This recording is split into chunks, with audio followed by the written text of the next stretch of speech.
اللہ اکبر کبیرہ۔ الحمد للہ وکفی وسلام علی عبادہ الذین اصطفی،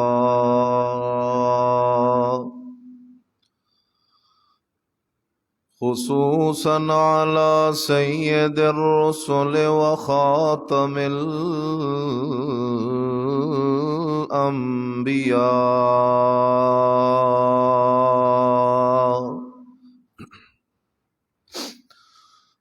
اما بعد فاعوذ باللہ من شرور انفسنا ومن سیئات اعمالنا، من يهده الله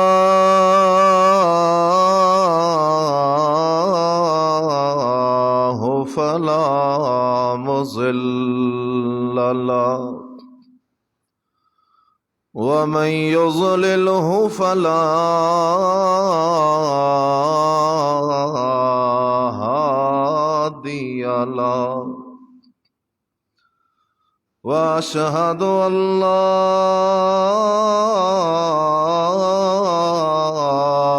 إله إلا الله، وأشهد أن سيدنا وسندنا وحبيبنا وحبيب ربنا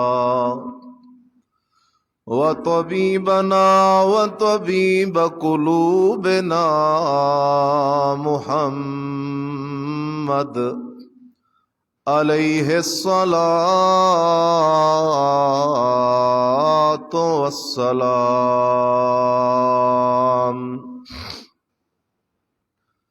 قال الله تبارك وتعالى في كلامه المجيد وفرقانه الحميد: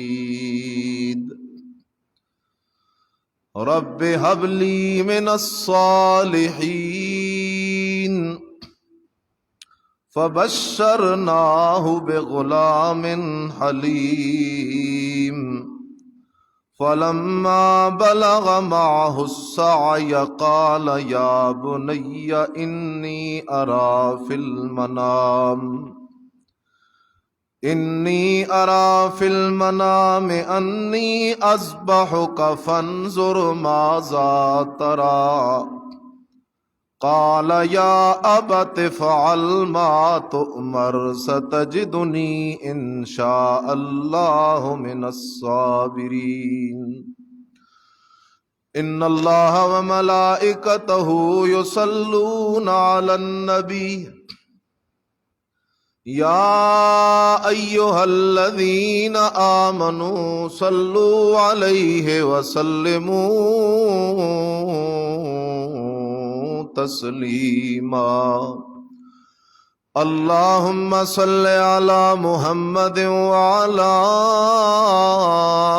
آل محمد كما صليت على إبراهيم وعلى آل إبراهيم إنك حميد مجيد۔ اللهم بارك على محمد وعلى آل محمد كما باركت على إبراهيم وعلى آل إبراهيم إنك حميد مجيد۔ سبحان ربك رب العزة عما يصفون، وسلام على المرسلين، والحمد لله رب العالمين۔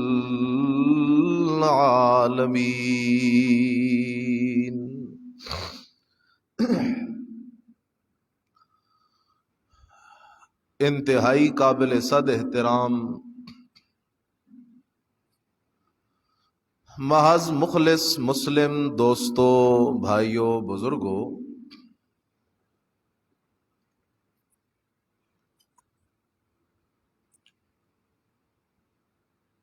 ماہ ذی الحج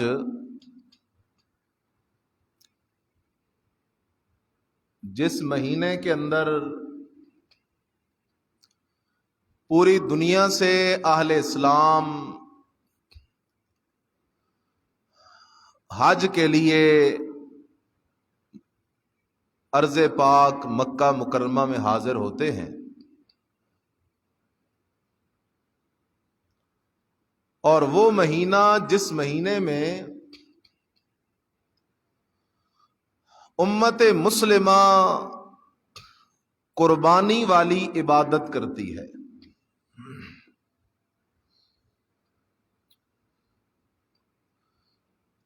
عبادت سے مقصود وہ اللہ کا قرب ہوتا ہے۔ اگر کوئی انسان یہ چاہتا ہے کہ میں اللہ کا مقرب بن جاؤں تو اس کے لیے ضروری ہے کہ وہ عبادت کی شرطیں پوری کر کے اللہ کی عبادت میں لگ جائے۔ صرف عبادت نہیں۔ حضرت عمر رضی اللہ تعالیٰ عنہ کا ایک علاقے سے گزر ہوا تو دیکھا کچھ عیسائی ہیں جو عرب کی سخت گرمی کے اندر دوپہر کے وقت بیٹھ کے عبادت میں لگے ہوئے، اور شدت گرمی کی وجہ سے ان کے جسم پگھل رہے ہیں۔ تو حضرت عمر رضی اللہ تعالیٰ عنہ نے قرآن کی آیت پڑھی، عاملۃ ناصبہ تسلا نارن حامیہ۔ دنیا میں عبادتیں کر کر کے، عمل کر کر کے تھک گئے ہیں یہ، لیکن اس کے باوجود یہ مرتے ہی سیدھے جہنم کے اندر چلے جائیں گے۔ اس لیے کہ عیسائی، یہودی اور باقی مذاہب اور ادیان باطلہ وہ عبادت تو کرتے ہیں، لیکن عبادت کے قبول ہونے کی جو شرطیں ہیں ان شرطوں کا خیال نہیں رکھتے۔ عبادت کے قبول ہونے کی پہلی شرط ہے اللہ کی توحید کا عقیدہ۔ جس بندے کے عقیدے میں شرک ہے اس کی کوئی عبادت قبول نہیں۔ دوسری شرط ہے کہ وہ عمل نبی علیہ السلام کی سنت کے مطابق ہو۔ جس عمل کے اندر بدعت آ جائے وہ عمل بھی کوئی قبول نہیں۔ تیسری شرط یہ ہے کہ عمل کرنے والے کی نیت صرف اللہ کی رضا ہو۔ اگر نیت کے اندر دکھلاوا آ گیا، شومنٹ آ گئی، پھر بھی عبادت قبول نہیں۔ چوتھی شرط یہ ہے کہ عبادت کرنے والے کا روزی رزق حلال کا ہو، حرام کھانے والے کی کوئی عبادت بھی اللہ قبول نہیں کرتا۔ بہرحال قربانی ایک عبادت ہے اور بڑی عجیب عبادت ہے۔ اللہ کرے کہ ہماری قربانی ایسی قربانی ہو جو اللہ کے دربار میں قبول ہو جائے۔ آج قربانی کرنے کا کچھ نہ کچھ ماحول تو ہے، لوگوں کے اندر شعور ہے جی ہم نے قربانی کرنی ہے، لیکن جس طرح نماز سے پہلے ضروری ہے کہ بدن پاک ہو، کپڑے پاک ہوں، اس طرح قربانی سے پہلے بھی کچھ شرائط ہیں۔ سب سے پہلی شرط، قربانی اس کی قبول ہوگی جس کا عقیدہ ہوگا حضرت ابراہیم علیہ السلام والا۔ اگر عقیدہ ابراہیمی نہیں، ابراہیم علیہ السلام کا عقیدہ اور ہے، قربانی کرنے والے کا عقیدہ اور ہے، تو جب عقیدہ ہی ابراہیم علیہ السلام والا نہیں تو پھر ابراہیم علیہ السلام کی سنت ادا کرنے کا کیا فائدہ ہوگا؟ یہ پہلی شرط ہے، ملت ابراہیم، عقیدہ حضرت ابراہیم علیہ السلام والا ہو، پہلی شرط۔ سبحان اللہ، صحابہ نے نبی علیہ السلام سے سوال کیا۔ آج تو چونکہ دین کی اہمیت ہمارے دلوں سے نکل گئی ہے، اس لیے دین کے بارے میں لوگ سوال بھی بہت کم کرتے ہیں۔ دنیا کے سوالات ہوتے ہیں ہر طرف، لیکن صحابہ کے دلوں میں دین کی بڑی اہمیت تھی، اس لیے وہ نبی علیہ السلام سے دین کے سوال کرتے تھے۔ صحابہ نے سوال کیا اللہ کے رسول صلی اللہ علیہ وسلم سے، آپ علیہ السلام نے جواب دیا۔ قربانی سے پہلے ضروری ہے کہ اس کو سمجھ لیں۔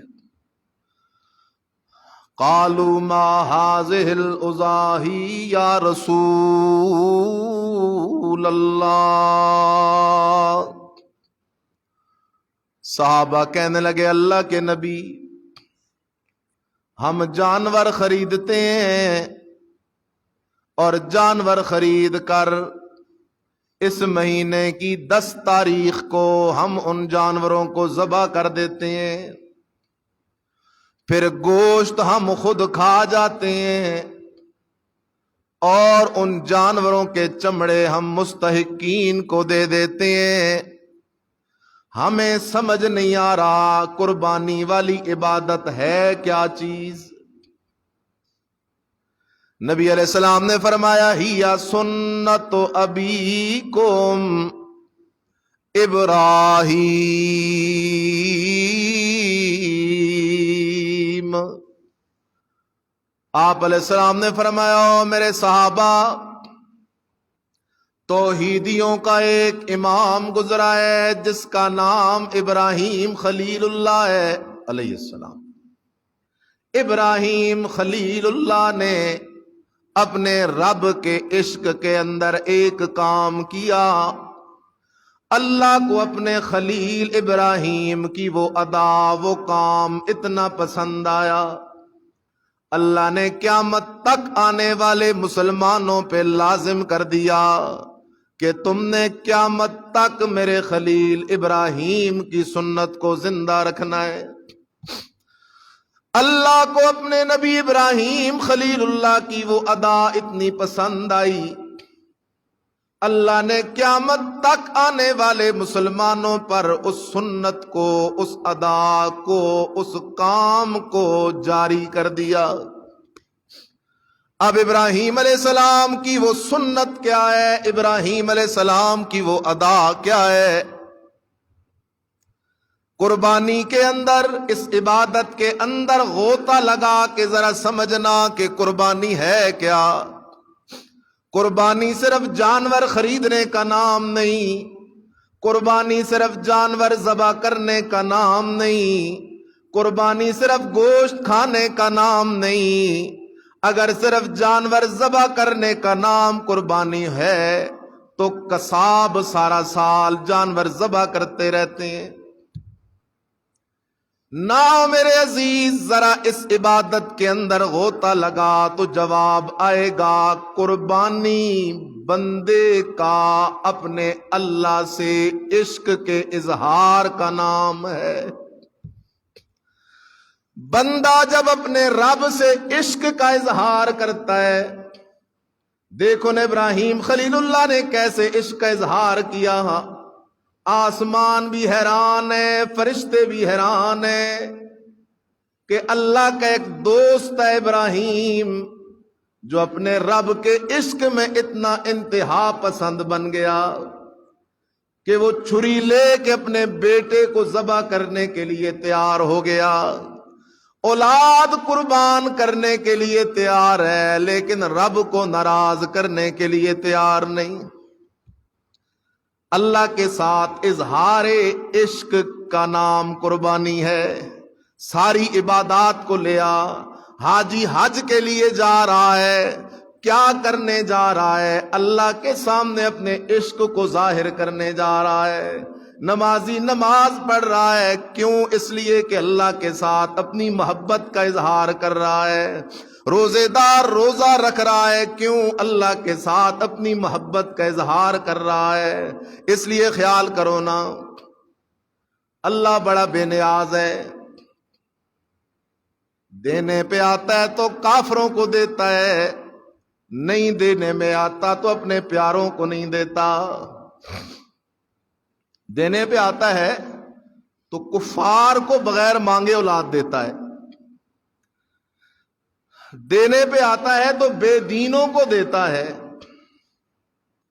اور نہیں دینے پہ آتا تو اپنے پیاروں نبیوں کو امتحان میں ڈال دیتا ہے۔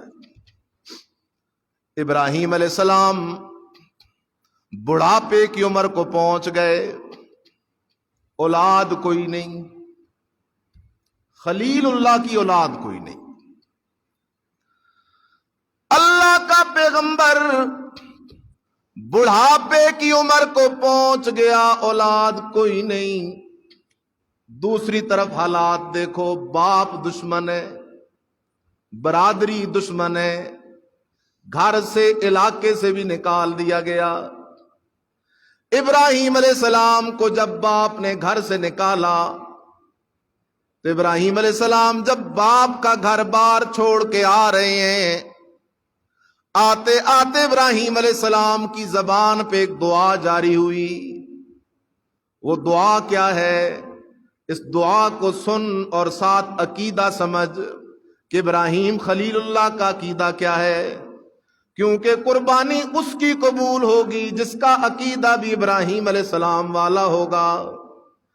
حضرت ابراہیم علیہ السلام اللہ سے دعا کرتے ہوئے کہتے ہیں، رب حبلی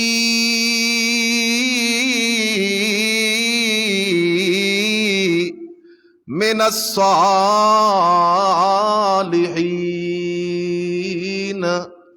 اے اللہ میں ابراہیم کو نیک بیٹا عطا کر۔ سبحان اللہ، اللہ کا نبی ہے، عام نبی نہیں، خلیل اللہ ہے، عام نبی نہیں، نبی کا بابا ہے، عام نبی نہیں، نبی کا دادا ہے، عام نبی نہیں، یوسف نبی کا پردادا ہے۔ اتنی شانوں والا نبی حضرت ابراہیم خلیل، اولاد کوئی نہیں، اولاد کوئی نہیں، اولاد کوئی نہیں، اولاد اپنے رب سے مانگ رہا ہے۔ اس لیے کہ اولاد کا خزانہ، اولاد کے خزانے صرف اور صرف رب کے پاس ہیں۔ اولاد کا خزانہ کسی نبی کے پاس نہیں، اولاد کا خزانہ کسی ولی کے پاس نہیں، اولاد کا خزانہ کسی پیر کے پاس نہیں، اولاد کا خزانہ کسی فقیر کے پاس نہیں، اولاد کا خزانہ کسی سید کے پاس نہیں۔ قرآن کہتا ہے للہ ملک السماوات والارض یخلق ما یشاء یہب لمن یشاء اناثا وَيَهَبُ لِمَن يَشَاءُ الذُّكُورَ أَوْ يُزَوِّجُهُمْ ذُكْرَانًا وَإِنَاثًا وَيَجْعَلُ مَن يَشَاءُ عَقِيمًا۔ اللہ کہتے ہو لوگو، جس طرح زمین کی ہر چیز کا مالک میں ہوں، اسی طرح اولاد کے خزانوں کا مالک بھی میں ہوں۔ جسے چاہتا ہوں بیٹے بیٹیاں دونوں دے دیتا ہوں، جسے چاہتا ہوں صرف بیٹے دیتا ہوں، جسے چاہتا ہوں صرف بیٹیاں دیتا ہوں، جسے چاہتا ہوں بے اولاد کر دیتا ہوں۔ اگلے پچھلے سارے اکٹھے بھی ہو جائیں تو اسے اولاد کوئی بھی نہیں دے سکتا۔ عقیدہ کیا نکلا؟ ابراہیم علیہ السلام کا عقیدہ کہ اولاد دینے والا کون ہے؟ اللہ ہی ہے۔ ان صلاتی و نسکی و محیای و مماتی للہ رب العالمین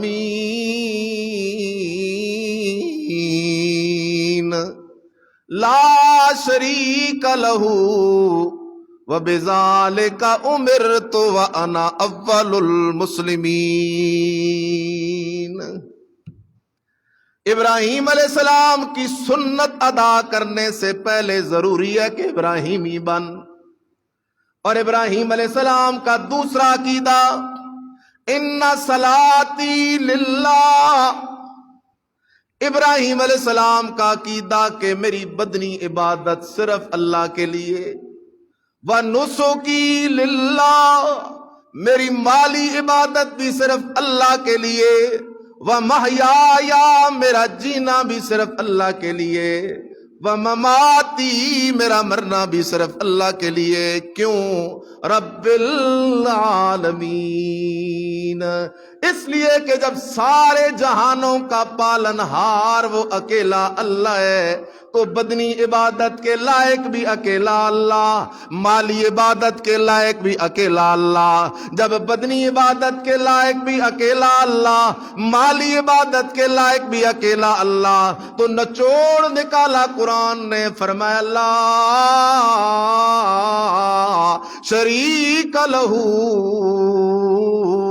وَبِذَالِكَ أُمِرْتُ وَأَنَا أَوَّلُ الْمُسْلِمِينَ۔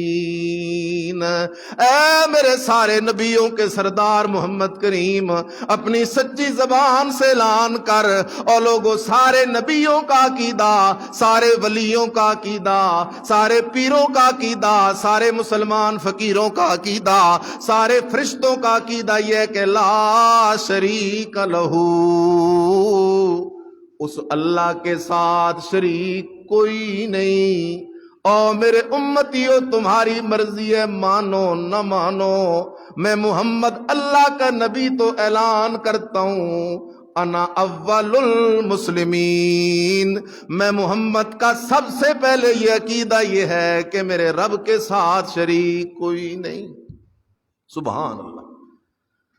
منفی رنگ تھوڑا رکھوں گا، بات کھلے گی۔ اگر قربانی کرنا چاہتا ہے تو پہلے ابراہیمی بن۔ ابراہیم علیہ السلام کا عقیدہ بیٹے دینے والا اکیلا کون ہے؟ اب جو کسی قبر پہ جاتا ہے اولاد مانگنے کے لیے، وہ ابراہیمی کوئی نہیں۔ ابراہیم علیہ السلام کا عقیدہ سجدہ صرف کس کے لیے؟ جو کسی قبر کو سجدہ کرتا ہے وہ ابراہیمی کوئی نہیں۔ ابراہیم علیہ السلام کا عقیدہ کہ طواف اور رکوع صرف کس کے لیے؟ جو کسی قبر پہ جھکتا ہے، کسی قبر کا طواف کرتا ہے، وہ ابراہیمی کوئی نہیں۔ ابراہیم علیہ السلام کا عقیدہ ہے نظر، نیاز، منت، منوت، چڑھاوا، یہ سب مالی عبادتیں، اور مالی عبادتیں کس کے لیے؟ اللہ کے لیے۔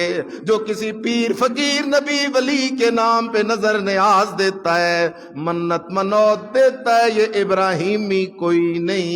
اور جو ابراہیمی نہیں ہے اس کی کوئی قربانی بھی اللہ کے ہاں قبول کوئی نہیں۔ یا ابت لم تعبد ما لا يسمع ولا يبصر ولا يغني عنك شيئا۔ ابراہیم علیہ السلام اپنے باپ سے کہتے ہو، بابا، الہ معبود تو وہ ہوتا ہے جو پکارے سننے والا ہو۔ بابا، جس بت کو تو پکارتا ہے یہ بت سنتا بھی کوئی نہیں۔ ولا یبصرو، بابا الہ حاجت روا مشکل کشا تو وہ ہوتا ہے جو ہر جگہ ہر کسی کے حال کو دیکھنے والا ہو۔ بابا یہ بت دیکھتا بھی کوئی نہیں۔ ولا یغنی عنک شیئا، بابا الہ تو وہ ہوتا ہے جو مصیبتیں ٹالنے والا ہو، بیماریاں ہٹانے والا ہو۔ یہ بت مصیبتیں ٹال بھی نہیں سکتے، مصیبتیں دور کر بھی نہیں سکتے۔ ابراہیم علیہ السلام کے 3 عقیدے اور آ گئے۔ پکاریں سننے والا ہے تو اکیلا کون ہے؟ ہر وقت ہر کسی کے حال کو دیکھنے والا ہے تو اکیلا کون ہے؟ چھوٹی بڑی مصیبت لگانے اور ہٹانے والا ہے تو اکیلا کون ہے؟ آنا ذرا خیال کرنا، قرآن تو ہر زمانے پہ فٹ ہونے والی کتاب ہے۔ ابراہیمی کون ہے؟ جس کا عقیدہ ہے کہ غائبانہ پکار کوئی قبر والا نہیں سنتا، کوئی پیغمبر نہیں سنتا، کوئی ولی نہیں سنتا، ہر جگہ سے پکاریں سننے والا اکیلا کون ہے؟ اب جو اللہ کے سوا غیروں کو پکارتا ہے، کبھی تکلیف آتی ہے تو کہتا ہے یا پیر بابا مدد، کبھی کہتا ہے یا علی مدد، کبھی کہتا ہے یا بی بی فاطمہ تو زہرا مدد، کبھی کہتا ہے یا شیخ عبد القادر جیلانی مدد۔ معذرت سے یہ بندہ ابراہیمی نہیں ہے، کیونکہ ابراہیم علیہ السلام کا عقیدہ تو یہ ہے کہ پکارے سننے والا اکیلا کون ہے۔ قبر والے کے سننے کا عقیدہ رکھنے والا ابراہیمی نہیں ہو سکتا۔ اسی طرح لا یبصرو، ہر جگہ ہر کسی کے حال کو دیکھنے والا اکیلا کون ہے؟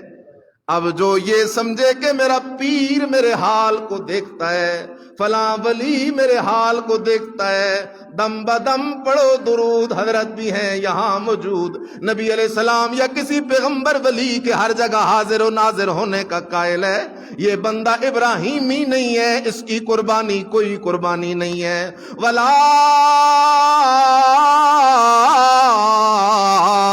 یغنی ان کا شیئا، سبحان اللہ، واہ اللہ۔ ابراہیم علیہ السلام اپنے باپ کو کہتے ہیں بابا جن بتوں کی پوجا تو کرتا ہے نا، یہ تجھے ایک گندم کا دانہ بھی نہیں دے سکتے، جن کو تو پوجتا ہے یہ صرف تیری کھانسی بھی دور نہیں کر سکتے، جن کو تو پوجتا ہے یہ اولاد دینا تو کجا تجھے کوئی ایک بال بھی نہیں دے سکتے۔ سبحان اللہ، کتنی بدبختی ہے، کتنی بدبختی ہے کہ سننے والے خدا کو چھوڑ کے بندہ ان سے مانگنا شروع کرے جو سنتے بھی، اور بولو تو صحیح، سنتے بھی۔ خزانوں کے مالک بادشاہ کو چھوڑ کے ان سے مانگے جو اپنے کفن کے مالک بھی کوئی نہیں۔ کتنی بڑی بدبختی ہے۔ اس لیے میں پھر خلاصہ ذکر کرتا ہوں، سنت ابراہیم علیہ السلام سے پہلے ابراہیم علیہ السلام کا عقیدہ سن۔ 7 عقیدے میں نے ذکر کیے۔ کتنے عقیدے؟ ابراہیم علیہ السلام کے 7 عقیدے۔ پہلا عقیدہ کہ اولاد دینے والا اکیلا کون؟ بول بول، اکیلا کون؟ نمبر 2، بدنی عبادت کے لائق اکیلا کون؟ مالی عبادت کے لائق اکیلا کون؟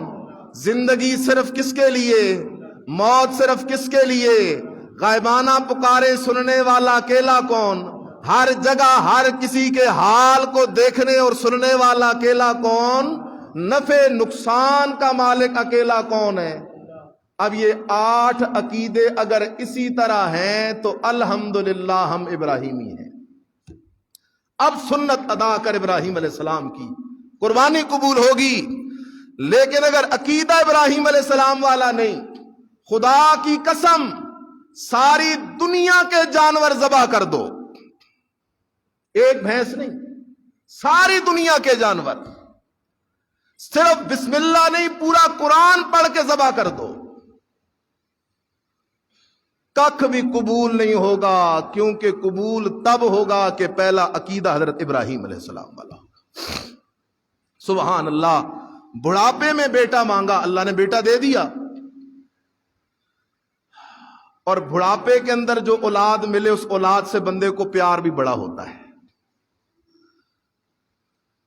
اللہ نے امتحان لینے شروع کر دیے، فرمائے ابراہیم تجھے اس بیٹے سے بڑا پیار ہے، اس کو جا کے چھوڑا او ویرانے میں بواد غیر ذی زرع عند بیتک المحرم، ویرانے میں اپنے لال اسماعیل کو چھوڑ کے آ گئے، اور حضرت اما ہاجرہ رضی اللہ تعالیٰ عنہ کو ویرانے میں چھوڑ آئے۔ یہ بھی ایک علیحدہ واقعہ ہے۔ آج جو میں واقعہ ذکر کرنا چاہ رہا ہوں یہ بھی عجیب ہے۔ ابراہیم علیہ السلام خواب دیکھتے ہیں، اور خواب کیا دیکھتے ہیں کہ میں اپنے ہاتھوں سے اپنے بیٹے اسماعیل کو کیا کر رہا ہوں؟ ذبح کر رہا ہوں۔ انی ارا فی المنام انی اذبحک، آتے ہیں آ کے اپنے بیٹے اسماعیل کو اپنے پاس بٹھاتے ہیں، او بیٹا اسماعیل ایک اور امتحان آ گیا ہے۔ ابا جی کیا امتحان ہے؟ فرمایا او میرا بیٹا اسماعیل، میں نے خواب دیکھا ہے، انی اذبحک، میں ہوں تو تیرا باپ، ہوں بھی نبی، ہوں بھی خلیل اللہ، اور مجھے تجھ سے پیار بھی بڑا ہے، لیکن خواب دیکھ رہا ہوں کہ میں اپنے ہاتھوں سے تجھے ذبح کر رہا ہوں۔ اور مسئلہ یاد رکھو، نبی کا خواب وہی ہوتا ہے، نبی کا خواب، آج مسئلہ یاد کر لو، مسئلہ بڑا ضروری ہے۔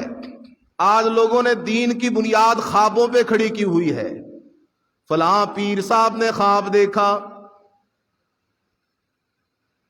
کہ فلاں دربار پہ ڈھول بجانا ہے، لہذا ڈھول بجانا دین بن گیا۔ فلاں پیر صاحب نے خواب دیکھا فلاں قبر پہ فلاں قوال کی قوالی کرانی ہے، قوالی کرانا دین بن گیا۔ فلاں پیر صاحب نے خواب دیکھا فلاں درگاہ پہ ڈالی لے جانی ہے، ڈالی لے جانا دین بن گیا۔ فلاں نے دیکھا فلاں قبر پہ دھمال ڈالنی ہے، دھمال ڈالنا دین بن گیا۔ میلے لگانا دین بن گیا، قبروں پہ عورتوں کا آنا جانا دین بن گیا، قبروں والوں سے مانگنا دین بن گیا۔ میرے عزیز مسئلہ یاد کر، مسئلہ یاد کر، مسئلہ یاد کر، خواب صرف نبی کا ایسا ہوتا ہے جو وہی ہوتا ہے، نبی کے علاوہ کسی کا خواب بھی شریعت میں حجت نہیں بن سکتا۔ حتیٰ کہ ولیوں کا امام ابو بکر صدیق رضی اللہ تعالیٰ عنہ بھی خواب دیکھے۔ ابو بکر صدیق کا خواب بھی دین نہیں، فاروق اعظم کا خواب بھی دین نہیں، عثمان ذو النورین کا خواب بھی دین نہیں، علی شیر خدا کا خواب بھی دین نہیں، صحابہ کا خواب دین نہیں، تابعین کا خواب دین نہیں۔ جب صحابہ کا خواب دین نہیں تو آج کے زمانوں کے پیروں کا خواب کیسے دین بن سکتا ہے؟ ہمارا دین خوابوں والا نہیں، ہمارا دین قرآن و سنت والا ہے۔ ادھر روزانہ لوگ خواب دیکھتے ہیں اور نیا دین آ جاتا ہے۔ نہ میرے عزیز، انی ارا فی المنام انی اذبحک، بیٹا میں نے دیکھا ہے کہ تجھے ذبح کر رہا ہوں۔ سبحان اللہ، بیٹا بھی تو خلیل اللہ کا بیٹا تھا۔ کہنے لگا ابا جی افعل ما تؤمر ستجدنی انشاء اللہ من الصابرین۔ ابا جی اللہ نے جو حکم کیا اس حکم کو پورا کریں، میں ہوں تو انسان، حکم بڑا سخت ہے، آپ کے لیے ذبح کرنا بڑا مشکل ہے، میرے لیے ذبح ہونا بڑا مشکل ہے، لیکن ستجدنی انشاء اللہ من الصابرین۔ ابا آپ مجھے صبر کرنے والا پائیں گے، آپ مجھے ذبح بھی کر جائیں گے، میری زبان سے اف بھی نہیں نکلے گی۔ سبحان اللہ، عجیب یہ عشق کا نظارہ ہے۔ باپ بیٹا راضی ہو گئے، باپ ذبح کرنے کو راضی، بیٹا ذبح ہونے کو راضی۔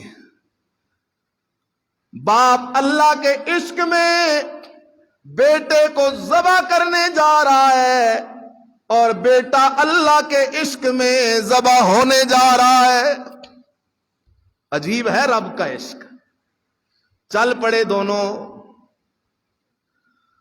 رستے میں جا رہے ہیں۔ اب شیطان کو تکلیف شروع ہوئی کہ اگر آج ابراہیم نے اپنے بیٹے کو اپنے رب کے عشق میں ذبح کر دیا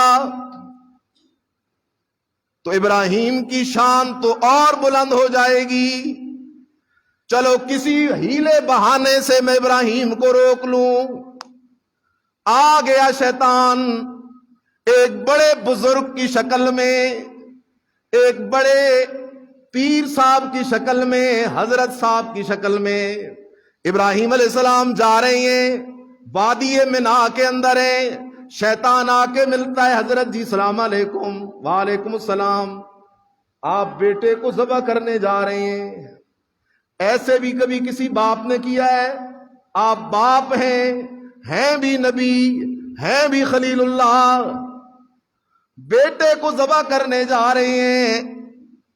حضرت ابراہیم علیہ السلام سمجھ گئے کہ یہ شیطان ہے، سمجھ گئے کہ یہ کون ہے، کیونکہ جو اللہ کے حکم سے روکے وہ شیطان ہوتا ہے، جو قرآن سے روکے وہ شیطان ہوتا ہے، جو نبی کی سنت سے روکے وہ شیطان ہوتا ہے۔ ابراہیم علیہ السلام نے 7 کنکریاں اٹھائیں، اور 7 کنکریاں اٹھا کے ابراہیم علیہ السلام نے اس شیطان کو دے ماری۔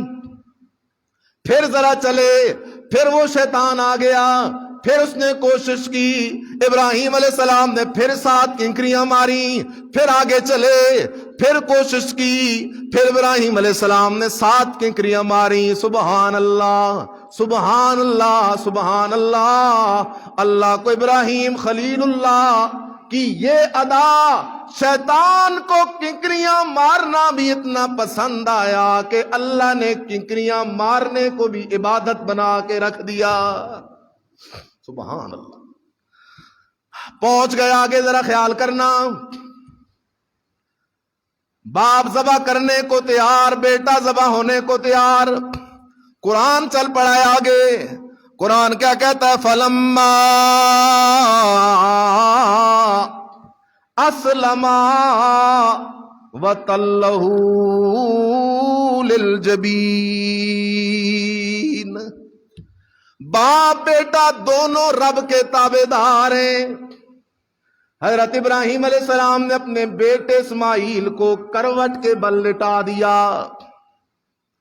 چھری بھی بڑی تیز ہے، اتنی تیز چھری ہے جس سے درخت کاٹو تو کٹ جائیں، چھری بھی بڑی تیز کاٹنے والی۔ ابراہیم اللہ کا نبی، بڑے زور والا۔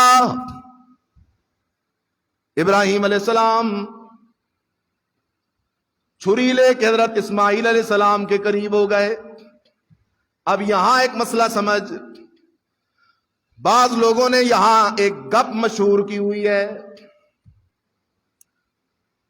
ابراہیم علیہ السلام نے کہا بیٹا جب تجھے ذبح کروں گا تو میں کیسے دیکھوں گا، اس لیے بیٹے کی آنکھوں پہ بھی پٹی باندھ دی، اپنی آنکھوں پہ بھی پٹی باندھ دی۔ یہ نرا جھوٹ ہے، غلط بات ہے، یہ خلیل اللہ کی شان کے خلاف ہے، اسماعیل علیہ السلام کی شان کے خلاف ہے۔ میرا دل کہتا ہے پٹی چھوڑ، باپ بیٹے کے چہرے کو دیکھ رہا ہے، بیٹا باپ کے چہرے کو دیکھ رہا ہے۔ دریا اتنی موج میں نہیں ہوتا جتنا عشق باپ اور بیٹے کے چہرے کے اوپر موج میں تھا۔ اللہ کے عشق میں مست ہیں دونوں، خدا کی قسم یہ اللہ کا عشق عجیب عشق ہے۔ بعض کہتے ہیں الٹا لٹا دیا اور گردن کی طرف سے ذبح کرنا شروع کیا، غلط بات ہے۔ تلہ للجبین احد جانبی الوجہ، چہرے کی ایک کروٹ پہ لٹا دیا، اور حضرت ابراہیم علیہ السلام اپنے بیٹے کو ذبح کرنے لگے۔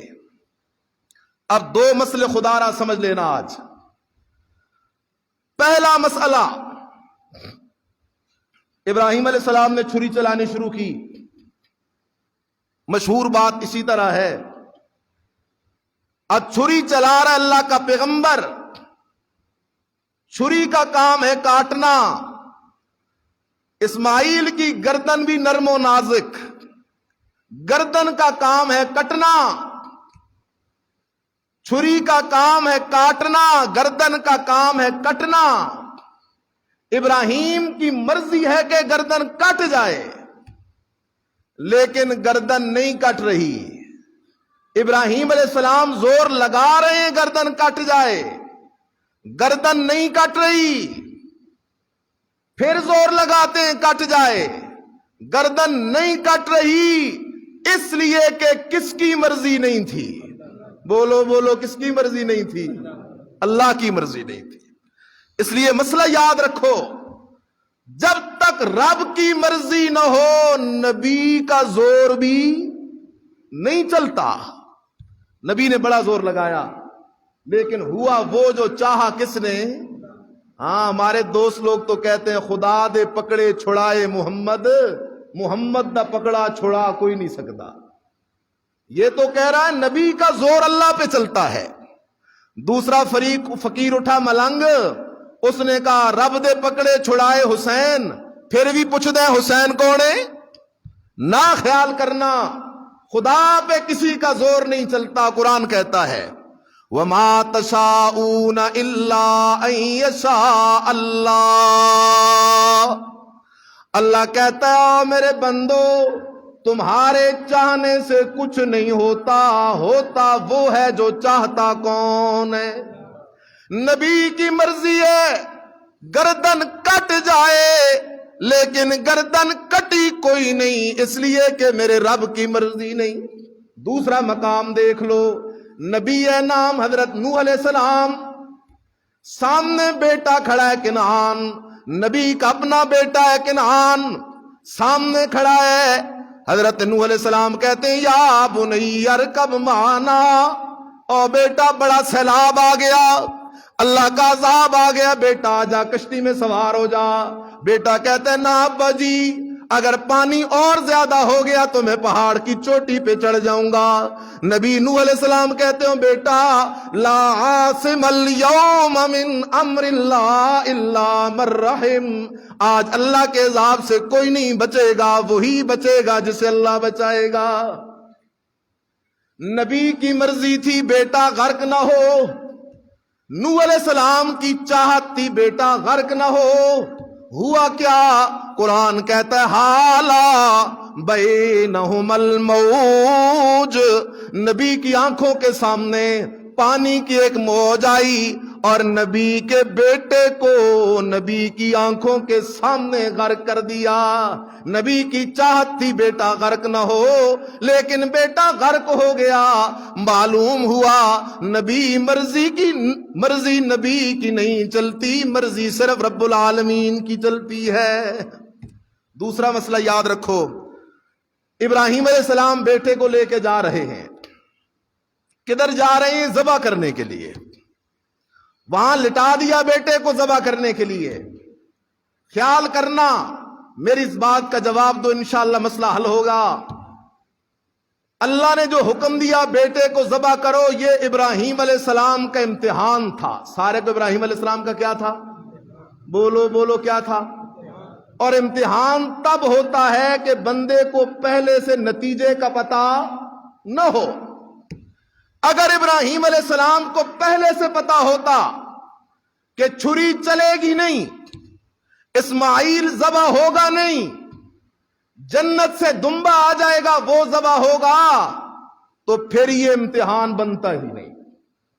امتحان بنے گا تب جب تم مان لو گے کہ چھری چلانے سے پہلے ابراہیم علیہ السلام کو اگلے حالات کا پتہ نہیں تھا.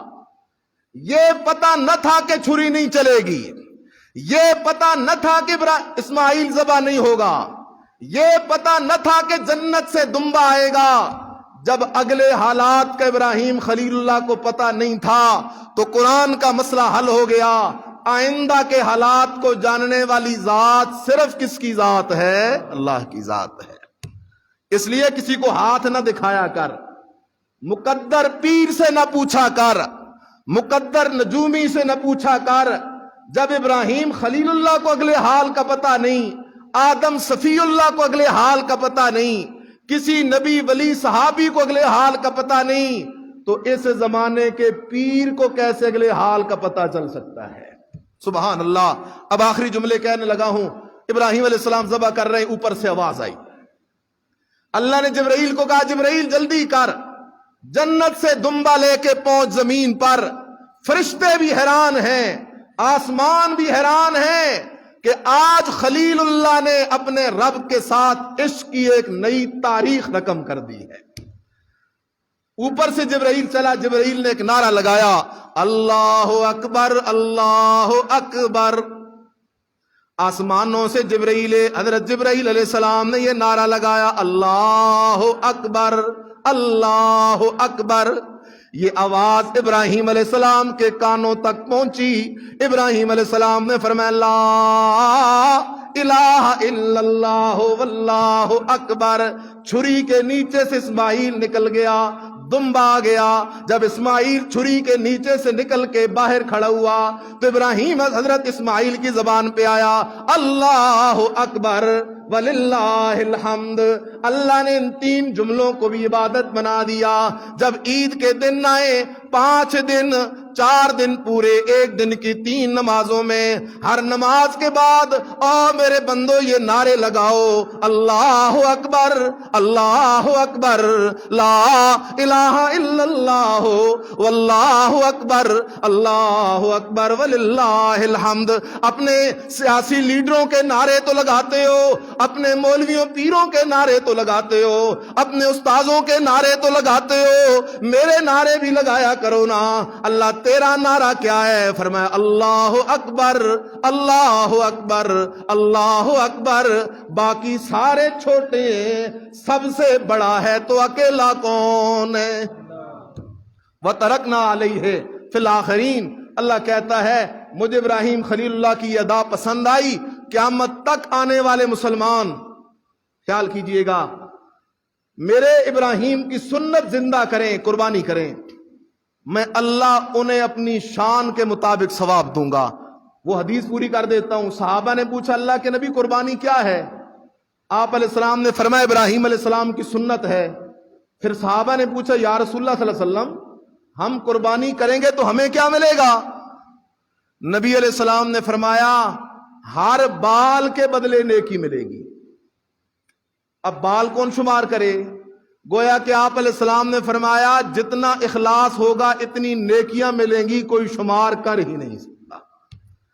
پھر صحابہ نے پوچھا اللہ کے نبی گائے ہو گئی، بھینس ہو گئی، بکری ہو گئی، ان کے تو بال ہوتے ہیں، یہ جو دمبا دمبی ہے، بھیڑ ہے وغیرہ، ان کی تو اون ہوتی ہے، پشم ہوتی ہے. آپ نے فرمایا اللہ ان کے بھی ہر بال کے بدلے میں نیکی عطا کر دے گا. اس لیے سب مسلمان جذبے سے قربانی کریں. جس شخص کے پاس مسئلہ یاد کرو 52.5 تولہ چاندی کی قیمت کے برابر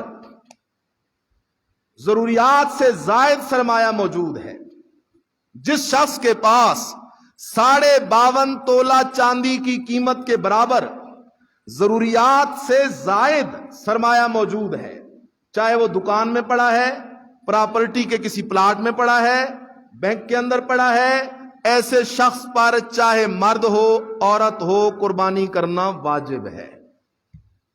جن کو اللہ نے توفیق دی ہے ضرور اس سنت کو ادا کریں. کیا معلوم اپنے اگلے سال تک ہمیں زندگی ملتی ہے نہیں. جانور خریدیں، بڑے جانور میں 7 حصے، گائے ہے، بھینس ہے وغیرہ، عمر ان کی 2 سال کم از کم ہو. 2 سال عمر ہے گائے بھینس کی، 5 سال عمر ہے اونٹ کی. 2 سال کا بڑا جانور، اس میں 7 بندے شریک ہو سکتے ہیں. لیکن مسئلہ یاد کر لو، ان 7 شریکوں میں سے اگر ایک بھی سود خور ہوا سب کی قربانی ضائع. ان 7 میں سے اگر ایک بھی ایسا ہوا جو حرام کاروبار کرتا ہے، مثلا داڑھی مونڈتا ہے، حجام ہے، داڑیاں کاٹتا ہے، حرام ہے، یا اور کوئی حرام کاروبار کرتا ہے، جس کا پیسہ حرام کا ہے اس کے ساتھ قربانی نہیں ہوگی. جس کے عقیدے میں شرک ہے، 7 بندوں میں سے کسی ایک کے عقیدے میں بھی اگر شرک ہوا، اور شرک یہ ہے کہ اللہ کی صفت کسی بندے میں مانے، 7 میں سے کسی کے ایک کے عقیدے میں بھی شرک ہوا، سب کی قربانی ضائع ہو جائے گی. تو 7 بندے شریک ہوں. اس انداز میں جانور خریدنے سے پہلے چیک کریں اس کی نظر، اس کی ٹانگوں میں کوئی عیب تو نہیں ہے، لنگڑا تو نہیں ہے، اس کے کان تو زیادہ ضرورت سے نہیں کٹے ہوئے. علماء سے پوچھ کے رہنمائی حاصل کر کے یہ مسائل یاد کریں، کیونکہ قربانی کرنا یہ رسم نہیں ہے، یہ سنت ہے، اور سنت بھی ہے ابراہیم خلیل اللہ علیہ السلام کی. دعا ہے کہ اللہ پاک مجھے آپ کو اپنی صحیح نیت اور اپنے رزق حلال سے قربانی کی توفیق نصیب فرمائے. آخر دعوانا الحمدللہ رب العالمین.